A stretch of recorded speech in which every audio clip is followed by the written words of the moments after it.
Good evening. 85 years ago to the day when those words first rang out here on a warm winter evening, 1,500 men and women filled the plush leather swivel chairs here. That was then.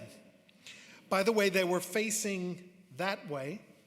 The stage was located there in those days. The immediate effect of Abraham Lincoln's opening words was, well, muted. A reporter on the scene watched as Lincoln rose, dressed in a brand new black suit that he had worn on a 2-day train ride and was kind of wrinkled, and boots that pinched so badly that he appeared, as one person said, lame. Lincoln began in his decidedly Western twang, his voice strained as it always was before he warmed up, and the reporter scribbled in his notebook, "Old man, this won't do. This is New York." When Lincoln finished, 2 hours later, the same reporter substituted, "He is the greatest man since St. Paul." So where is the truth? Well, it was a brilliant speech, deeply researched, in turn legalistic, funny, and rousing, and think of it, completely rewritten when Lincoln arrived in town, because he had been told he would be appearing across the river in Brooklyn at Plymouth Church, not some new college in Manhattan. So he had to revise and rewrite all 7,500 words. I think he didn't bring his laptop, so it was a chore. And he had to rewrite for a secular audience, as he put it. And then he was introduced to this very podium, by the way, by the editor of the most liberal newspaper in New York, the New York Post. Wildly cheered, well-received, but apparently so brief at 2 hours that the audience needed to be entertained by another speech or two before they decided they had gotten their 25 cents worth for admission. A word about its impact. The speech did not earn Lincoln a single Republican convention delegate from New York. No one converted from favorite son William Seward. And when he ran for president in November, he lost New York City by more than 2-1. Then why do we call it the speech that made Lincoln president? Because he proved here that he was not only a politician, a theoretician, a magnetic personality, and a gifted writer and orator, he was also a brilliant marketer. He did not tweet from his bedroom or from smaller rooms in his house in the middle of the night, but he did perhaps the equivalent in the middle of the night. He headed down to the city room of the New York Tribune, just south of City Hall, where he personally supervised the typesetting of the manuscript, checking and rechecking the galleys for accuracy before allowing it to be printed. And the next morning, the full text, some versions even indicated where the crowd had laughed or cheered, appeared in 4 New York newspapers, the 19th century equivalent of simultaneous posts on X and Instagram and TikTok and Facebook, perhaps with an interview with Steve Inskeep on NPR thrown in. And the reviews, the commentary, were all positive, even from the Democratic newspaper. It was the speech that made Lincoln president because Lincoln then reiterated the right makes might essence of Cooper Union at a series of follow-up lectures in New England that proved equally triumphant. And because he had sat for a magnificent photograph by Matthew Brady earlier in the day, all but illustrating his triumph in New York City. It later became the standard likeness for the presidential campaign and ultimately an icon. And because the Cooper Union address was then reprinted all over the country, not only in English but in German, the growing immigrant core of the new Republican Party. And perhaps think about this, because Abraham Lincoln delivered not one more political speech after this visit east for the rest of his presidential campaign. If people asked what his views were, he said, read my Cooper Union address. And he had copies and he gave them out, keeping silent for a full year, until he came back to the East on his way to his inauguration. And here he came to New York, a few days short of his swearing in, and found that the mayor of New York had made a deal, who can imagine that, to make New York an independent city so it could keep trading with the slave states in the Confederacy. And Lincoln had one more great New York quote. He said, "I don't think that the front door is ever going to be allowed to set up housekeeping on its own." And that's why New York was kept in the Union during the Civil War. 85 years later, we're back here, not only because no one has said it better since Lincoln said, "Right makes might," but perhaps because no generation has needed to hear those words again more urgently than we do. Thank you.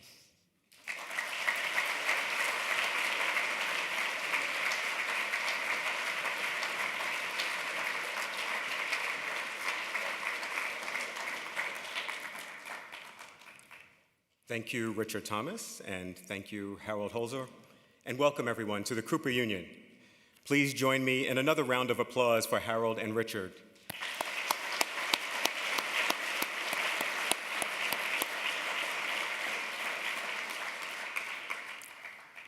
Richard, thank you for your stirring reenactment of Abraham Lincoln's words in this venue, a speech that, as was noted, boosted his candidacy for president and subsequently drove the significant events in our nation's history that followed. And Harold, the context you provided as a Lincoln scholar underscores the tremendous importance of the speech, and it reminds us of why it's such a privilege to be in the room where it happened 165 years ago to the day. Cooper Union is also in its 165th year. Cooper architecture, art, and engineering schools are among the best in the nation, educating talented and hardworking students who go on to contribute to society. But this historic Great Hall is also an essential part of the institution, having been a platform for civic discourse in service to society for all of our history. It has hosted many historical figures who've delivered noteworthy addresses, but the one that we are celebrating tonight stands first among them in its importance. We're grateful to the Robert David Lyon Gardiner Foundation for supporting programs like this one and for helping to make our digital archive, Voices from the Great Hall, possible with recordings and artifacts spanning our history. You can find more information in the Voices archive in your program. And thank you to Catherine Curran and the Gardiner Foundation Board for all you do for the Cooper Union.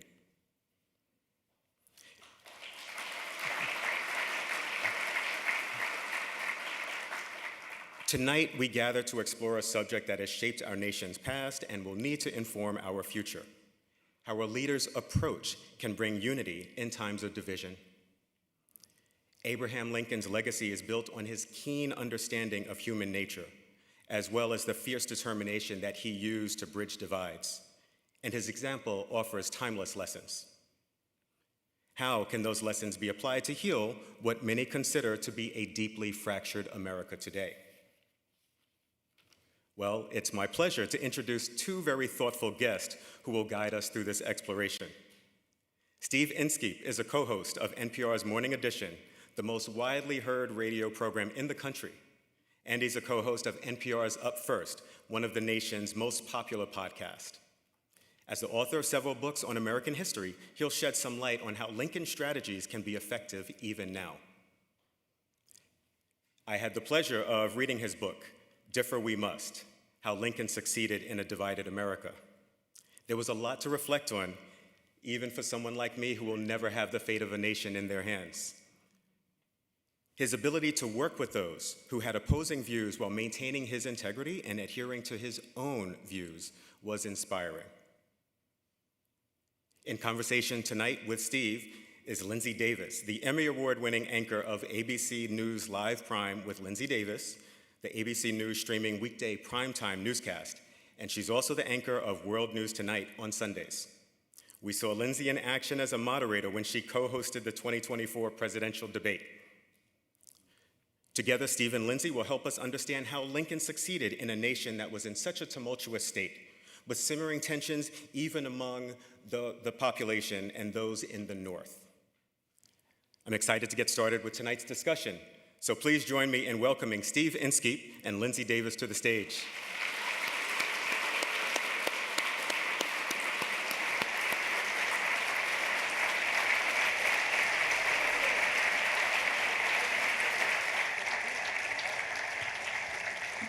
Good evening, everyone. Thank you so much for coming out for this conversation. Steve has a way of making history fascinating, so interesting and relevant to today. And so I'd like you to start by just taking us back to this moment where we realize this is the Lincoln lectern, where he actually stood 165 years ago. Put us in that mind of 1860. To say that Lincoln was a long shot for president, I think is an understatement. He is a one-term congressman, had just lost the U.S. Senate race in 1858. Yeah.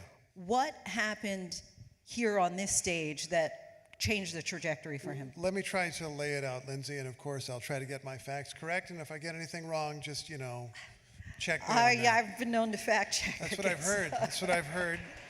Yeah, you can applaud. All right.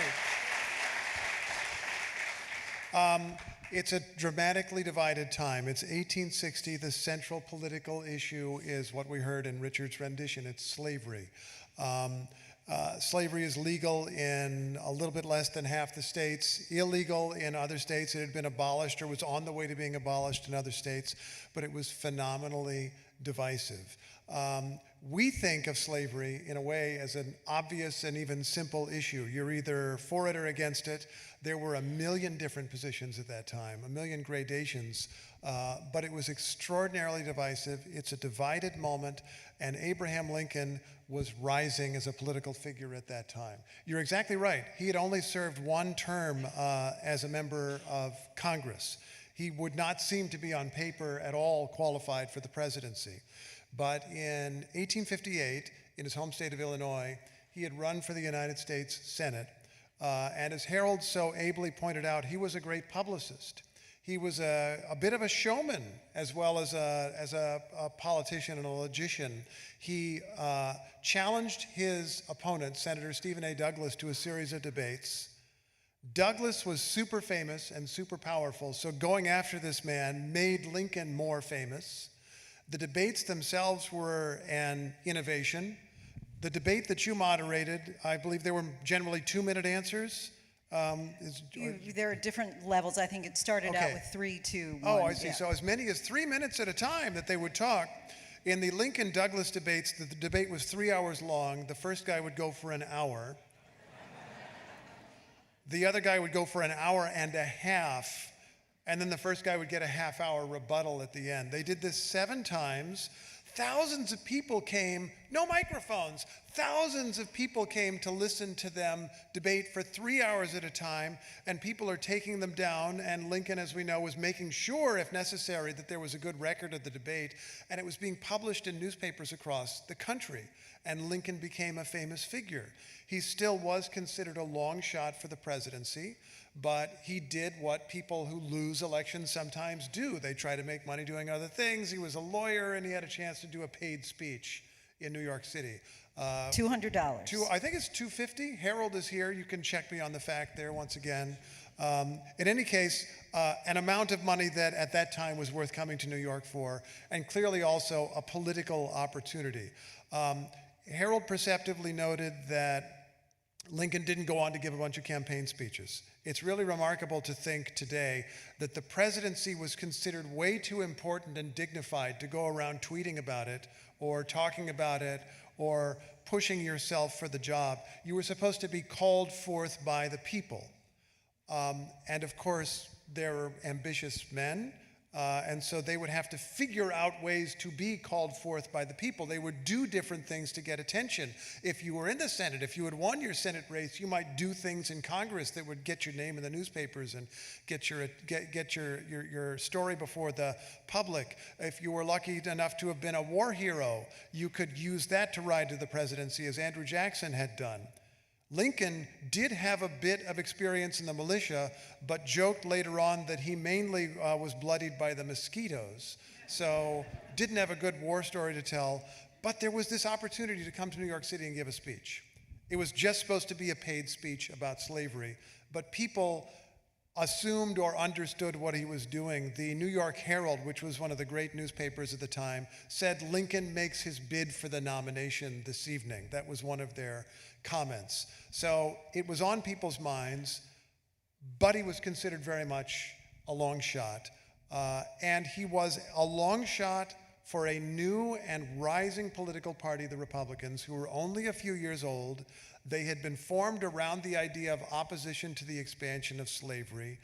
It seemed that there was a majority of the country behind them if they could put that together in an election, but it had never been done. They'd only run one campaign before for president, and they had lost. So it would not seem in February of 1860 very likely that Lincoln would be nominated or elected president of the United States. And as you mentioned, it wasn't so clear-cut with regard to multiple stances on slavery, but he's often obviously given credit with the Emancipation Proclamation.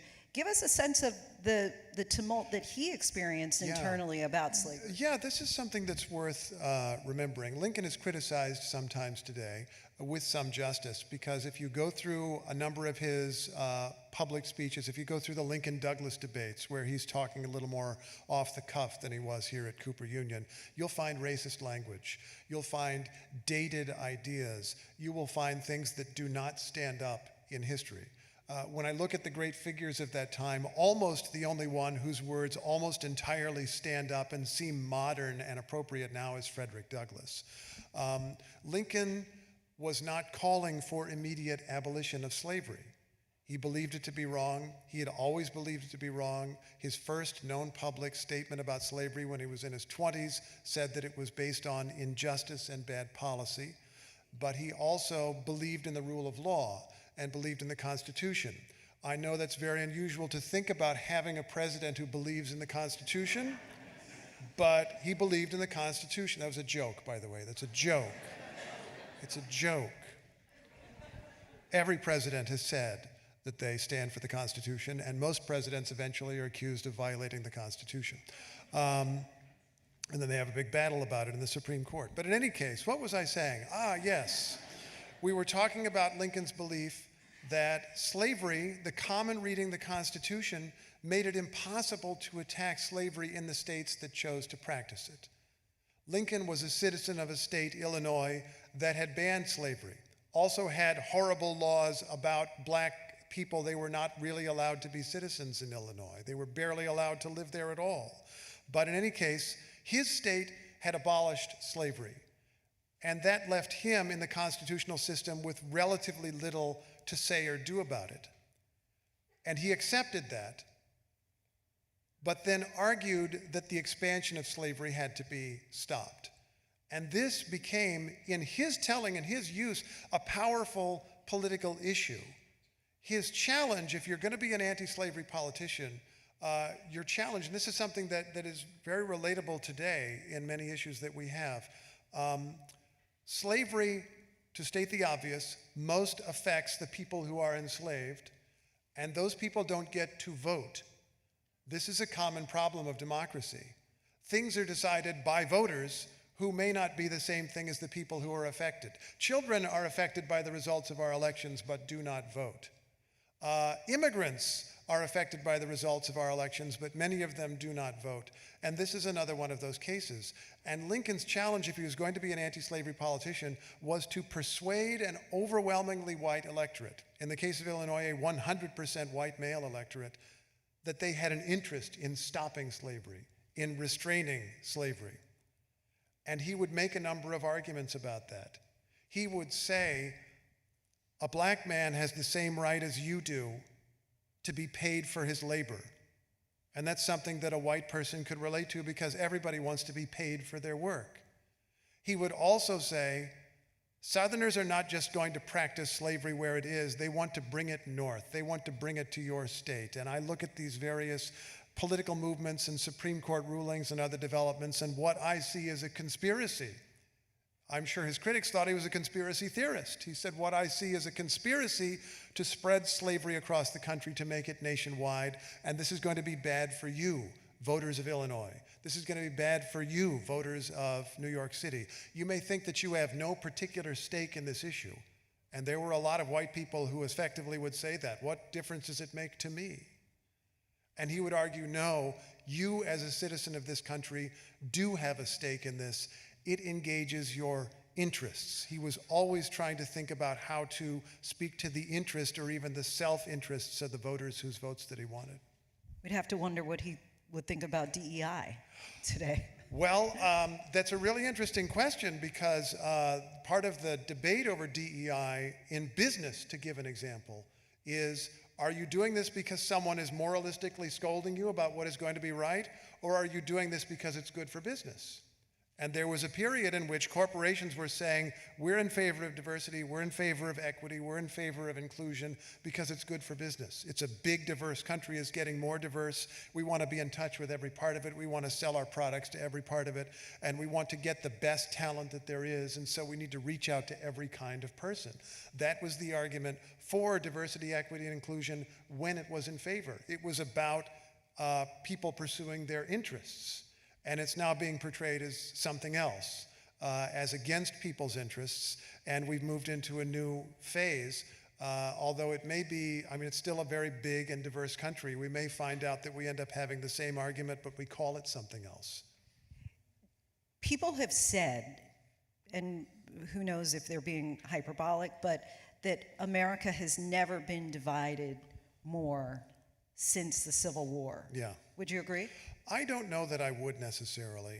We've had tremendously divisive times. We've had a number of big debates over immigration, just to give that example. I want to keep in mind a few realities. One of them is that it is a free country, it is a free society, and it's a democracy, and so we are supposed to disagree. That is the natural state of a democracy. There really should be extraordinarily few moments, the attack on Pearl Harbor being the classic example, where almost everyone agrees on the course of action. There should be very few moments like that, and there have been very few moments like that. The minute before Pearl Harbor, America was divided about whether to go to war in Europe or whether there should be a war against Japan. During the war itself, there was broad unity, but there were also questions about how long that would last. And that's the nature of democracy. If we all agreed, it would be a totalitarian society. And I don't think any of us would like it very much. It is in that disagreement, it is in that diversity that we find better ideas, that we refine our ideas, that we test our ideas. And that's one of the things that I would like to think, if you read it, you'll decide, but I would like to think that I discovered in this book. It tells Lincoln's life story through his meetings with 16 different people who disagreed with him, who differed with him in some way. And in many cases, nobody persuades anybody in that interaction. One of the people is Stephen Douglas, the guy that he debated. He didn't persuade Stephen Douglas to change his view of slavery. And Douglas certainly didn't persuade Lincoln to persuade his view of slavery. But what happened is that Douglas got up on stage for that hour or hour and a half and denounced Abraham Lincoln and challenged him and mocked his ideas and dared him to defend his ideas, which forced Lincoln to make his defenses better and stronger. As best I could determine, it was during that sequence of debates, going back to 1854 actually, where he's challenging Senator Douglas all the way up through 1858. It's in that period that Lincoln himself begins reaching for a tool to defend his idea of equality in America. He begins quoting the line from the Declaration of Independence that all men are created equal. Lincoln didn't suddenly remember that. He wasn't the guy who thought of using that against slavery. There were enslaved people who had been using it for generations, and free black people who had been throwing this in the faces even of Thomas Jefferson himself, saying, look at what you wrote here and look at what you do. This is a problem, this is a contradiction. But Lincoln himself had not done that, so far as I can tell from the record, until he was faced with this ferocious debater, this brutal political brawler, and he needed a club to beat Douglas over the head with, and that is the club that he reached for. And he continued using that as a tool all the way up through the Gettysburg Address, which is seen as one of the moments that rededicated or redefined what America is supposed to be about. It was through engaging with someone who differed with him that Lincoln sharpened his own ideas. And I think that's one of the things that happens through public debate. It is one of the things that can happen in this divided moment, I believe. If we better understand what the other person is saying, what they're driving at, I think we have an opportunity to better counter them when they're wrong, agree with them on the off chance that they are right, and in any case, get a better understanding of this country that we all govern. We are the ones who are in charge of this country, in a country of self-government, and it's good to understand what it is. In your extensive research of Lincoln, what are 5 takeaways that you think are still applicable for today? Thanks, Elon. Yeah, in the past week, what's your superpower? What's my superpower? What did I do in the last week? Well, yesterday I interviewed Alexandria Ocasio-Cortez. That's pretty impressive. We'll have that on video tomorrow. Is that 2? Does it count to 2? Today I met Linsey Davis's mom, who's awesome and is in the audience here somewhere. Yes, you can applaud her mom. How many is that? 3? I'm not sure that I've done anything else. No, but 5 takeaways 5. that you learned about Lincoln. I was hoping to get away without giving any particular takeaways. That you think are let's think applicable about today. that. Let's think. I don't even know that I'll get up to 5, but let me, I felt that in researching Lincoln, I learned a lot more about the practicalities of how this guy managed people and managed his life and conducted politics. This is a guy whose speeches I had read just for pleasure often, throughout my adult life, and I'd learned about as a historical researcher, and I'd read about as a kid growing up in Indiana, but I don't think that I really understood how he operated. I read Doris Kearns Goodwin's legendary book, A Team of Rivals, which gets into how Lincoln dealt with cabinet members who differed with Lincoln in that each of them thought they should have been president. But I ended up exploring a broader range of people, including even slave owners and rebels that he'd met with. And one of the things that I learned was Lincoln's thoughts about human nature. There was a reference earlier in the program to human nature. Lincoln presumed that people were motivated by self-interest, which is a dark and cynical thing to say, but it's also just realistic. Everybody has to look after their own interests, and he understood that people would.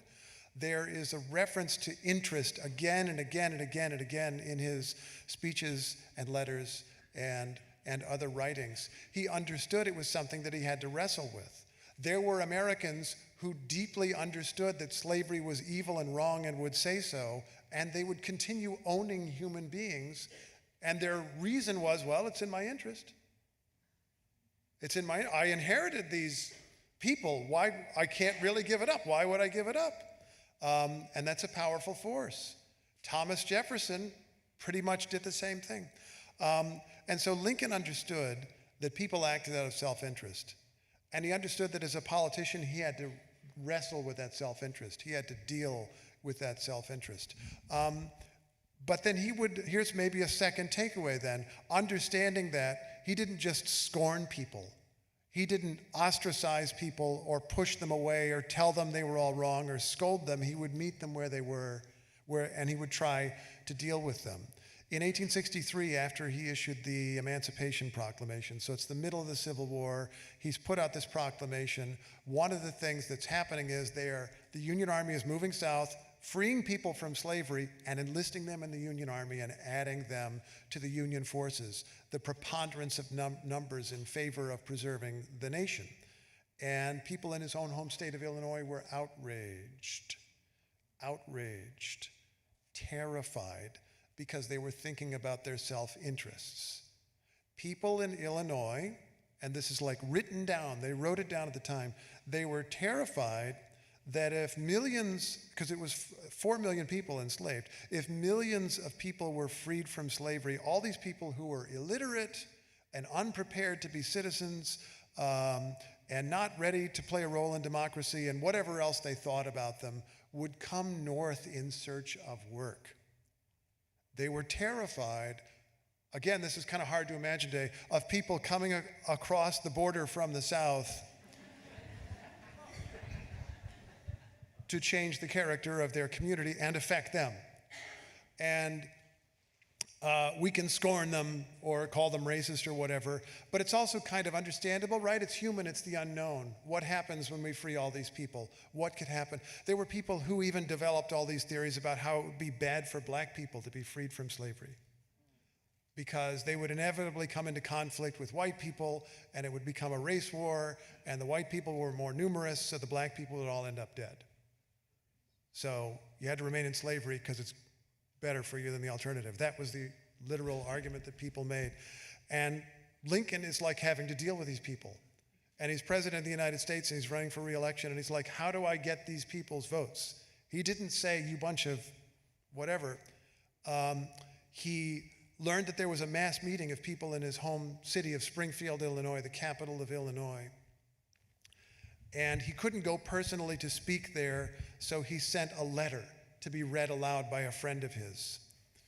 And he puts a cover letter with his letter. He says, I have but one piece of advice. Read it very slowly.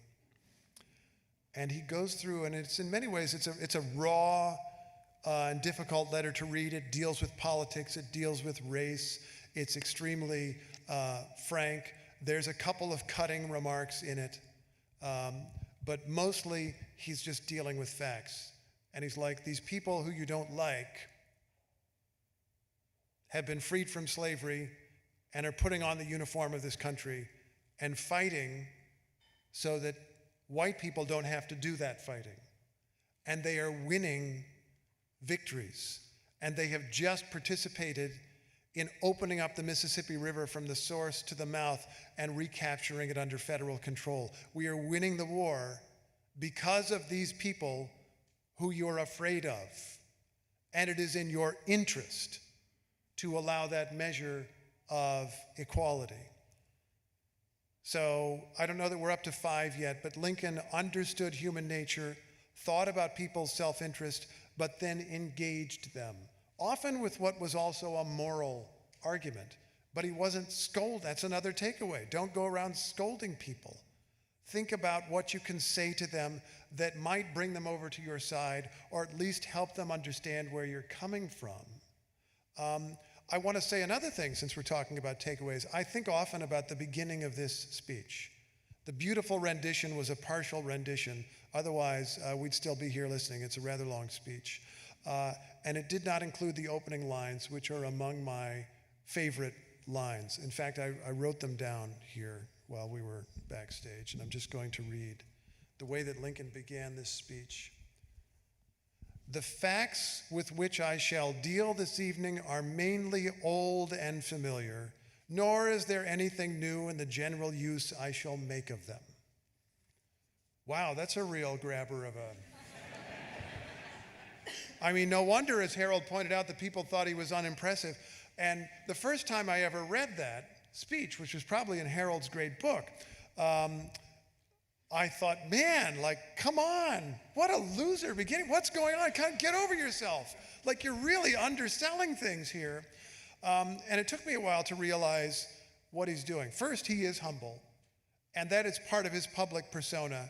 And he's one of those people who's always underselling himself, and then he'll beat you in the end and surprise you. So that's part of what's going on. But another thing is, he is using his humility to build his argument. What is happening in that speech that we heard the excerpt of is that Lincoln is playing with the notion that the founding fathers understood what to do about slavery. Stephen A. Douglas had said the founding fathers understood this question and they didn't abolish slavery.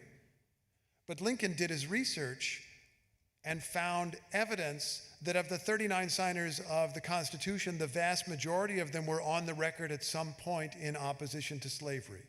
They weren't able to get rid of it because it was in too many people's interests, but they understood it was wrong and that it had to end. And again, they went on record with the idea that it could be restricted or that it should be abolished when it could be abolished, that it could be kept out of federal territories, on and on and on. And so he is making this case. And he is saying, I'm not some radical, crazy guy. I'm just following the founding fathers. I'm actually the person who's small c conservative. I'm the person who is speaking from the origins of this country and the highest ideals of this country. The facts with which I'm dealing this evening are old and familiar. I'm reminding you of the basic truths of this country, that we stand for equality. I think that's a brilliant thing that he did in that speech. What surprised you about Lincoln in your research? It surprised me how hard it was to verify his jokes. There are many things that Lincoln supposedly said that were funny. Harold quoted one, I assume he really said that. There are many things that he didn't say that were funny, but somebody said them. When you go through the recollections of people who knew him, he had a law partner who, after Lincoln's assassination, went around and interviewed hundreds of people or exchanged letters with hundreds of people. And so there are all these stories, and it'll be like, Lincoln told a funny story about, and the guy tries to relate the story, and he doesn't have the same sense of humor, and you don't get it at all. It's like not funny. It's not funny. So I really struggled to find jokes that I believed Lincoln had really told that I could get into the book. But can I tell you one of them that I'm pretty sure they did tell? According to one of his law partner's recollections, he would tell jokes about Irishmen. So, I mean, permission, anybody of Irish descent in here, is it okay? Is it all right? He tells a story. Something happened in his office in the White House, and he said, that reminds me of the Irishman who went to the post office and asked after his mail. Because in those days, they wouldn't necessarily be delivered. You could go to the post office and ask for your mail. The Irishman went to the post office and asked after his mail, and the postmaster said, your name? And the Irishman says, it says my name on the letter. So that was one joke. And there was another one. And this wasn't actually a joke. It was apparently a thing Lincoln really did. A childhood friend of his visited him in the White House, and they recounted the moment that Lincoln was out with a friend, and Lincoln was up in a tree, and the friend fell asleep on the ground, and Lincoln realized he was over the guy's upturned hat, and he decided he was going to poop into the guy's hat, only to have the guy wake up and switch their hats at the last second. And this story was told in the White House. But I can't give you very many other, confirmed jokes that Lincoln told. Well, he may not have been that funny, but he actually had a way with words. He was really quite a wordsmith. Yeah, I agree. I was thinking initially, I looked it up, but it doesn't seem that he is the most quoted president, but so many people obviously use, we must appeal to the angels of our better nature. So many famous Lincoln statements. Yeah. And as a journalist who really kind of has a love affair with words, would you say that you observed that as well? Yeah, absolutely. And maybe that's another takeaway. You realize that he was an editor as well as a writer. And I feel that is something that we have lost to some extent. We place a premium on improvisation, on being in the moment, on the instinctive or gut reaction. In fact, we as a society often believe the gut reaction more than the practiced or thoughtful reaction. But what happens in editing is you think a little bit harder about what you really believe and what you really want to say and how best to express it. And he was a great editor. And that phrase you gave about the better angels of our nature is a great example of that. It's from the first inaugural. So Lincoln has been elected president, super divided country, so divided. Again, this is hard to believe today that someone would be elected president and a large portion of the country would refuse to accept the election. It's hard to believe, but it happened. And they were beginning to leave the Union, but he had his inauguration, and he's drafting a speech, and he's got this ending that is kind of warlike. It ends with a question mark. He's speaking to his fellow citizens of the South, and he says, I've got to defend the country if you attack it. I have no choice. I have a duty as president. But you have a choice whether to attack it or not. So which will it be, peace or the sword? His incoming Secretary of State, William Henry Seward, read this and was horrified. Like, do not, lay down the gauntlet in your inaugural speech. Do something a little more cheerful, a little more reassuring, please. And Seward suggests alternative endings. And one of them has this line about appealing to the guardian angel of our nation. And Seward tries it a couple different ways. He crosses out words, but there's something about a guardian angel in Seward's draft. And it's Lincoln who changes that from an appeal to the guardian angel of the nation to the better angels of our nature. And I find that really powerful. It first shows Lincoln's skill, which is just using words a little differently than other people would. But it also shows a profound difference in who you think is going to save us. The guardian angel of the nation is a phrase that suggests deus ex machina. I mean, it's God reaching down from above and is going to save us. God is going to save us. And Lincoln is saying something else. He says, if we're going to save ourselves, it needs to come from us, from the better angels of our nature. We have to do it. And that's something that came not from a gut feeling, although he may have had one, but from thought and reflection and from editing, which is a thing that is worth doing when we have the time. I want to focus on the subtitle of the book, How Lincoln Succeeded in a Divided America, because he was obviously confronted by this enemy within, so to speak, where you have 11 states that want to succeed from the rest of the country. Yeah. And that's something that President Trump has talked about, referring in a different way about the enemy within. And ultimately, how do you feel that he was able to succeed in such a divided time? I think that the essential skill was coalition building. The essential skill was getting a majority on his side. And that sounds kind of obvious because it's a democracy, but apparently it's not, because not everybody goes for that necessarily. The Civil War turned out the way that it did. The fundamental reason is because one army was much larger than the other army and much better equipped than the other army. The Union had the bigger army because they had the bigger population, because more of the states and more populous states stayed loyal to the Union, and that was partly Lincoln's achievement, was having a larger coalition on his side. His side won the election, they got more votes, and then they won a war that was a kind of election by other means, by having more troops. And in order to do that, Lincoln had to keep all kinds of people behind his cause, including people who had beliefs that he disagreed with.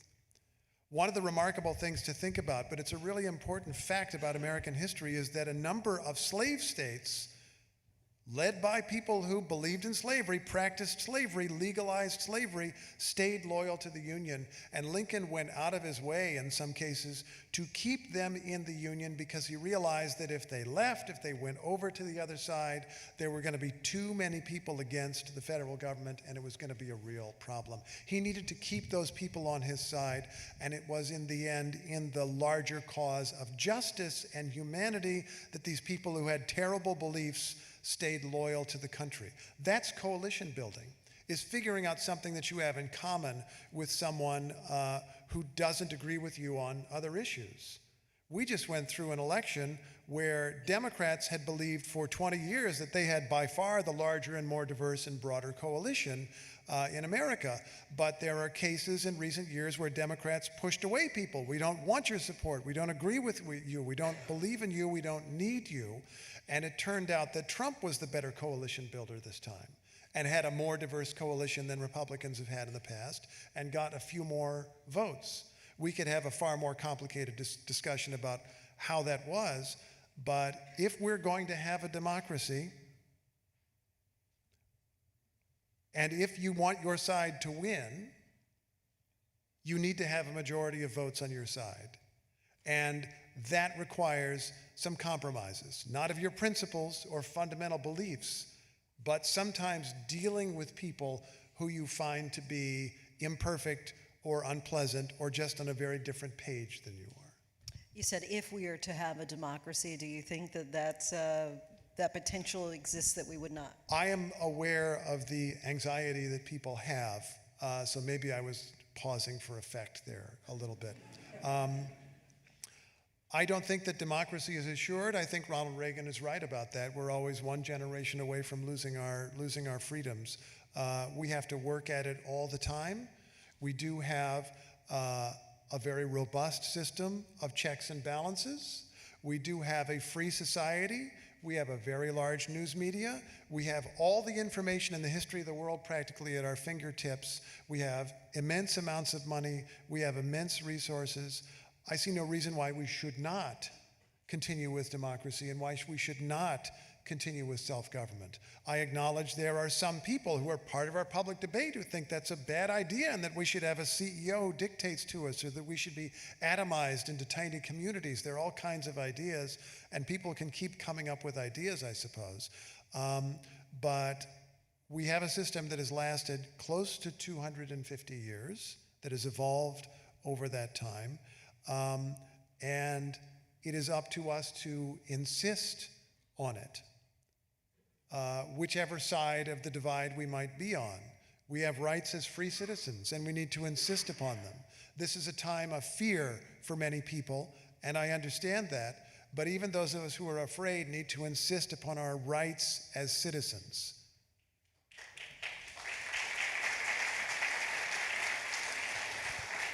Thank you.